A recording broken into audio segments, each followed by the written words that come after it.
صلاح الدین ایوبی فلسطین کی جنگ لڑ رہے تھے. خبر آئی کہ عیسائیوں کا ایک بحری بیڑا، بحری جہاز اسلحہ لے کے آ رہا ہے، نیزے ہیں، تلواریں ہیں، تیر ہیں. صلاح الدین ایک بزرگ تھے، ان سے ملے تو کہنے لگے بابا جی آپ بھی دعا کرو. میں بھی دعا کرتا ہوں. مسلمانوں کے پاس پہلے اسلحہ ہے، عیسائیوں نے اور منگا لیا ہے، کہیں ایسا نہ ہو مسلمانوں کے خلاف اتنا اسلحہ استعمال ہو.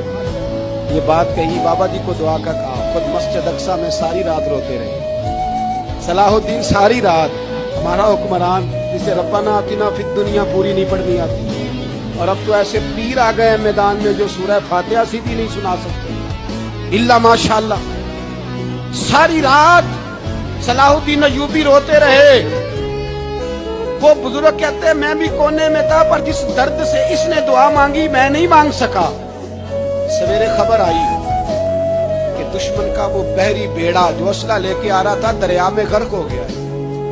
صبح خبر آئی تو وہ شخص ایک آگے بابا جی سے کہنے لگا بابا جی وہ بحری بیڑا دریا میں غرق ہو گیا. تو بابا جی رو پڑے، کہنے لگے دریا میں غرق نہیں ہوا، صلاح الدین ایوبی کی آنسوؤں میں غرق ہو گیا.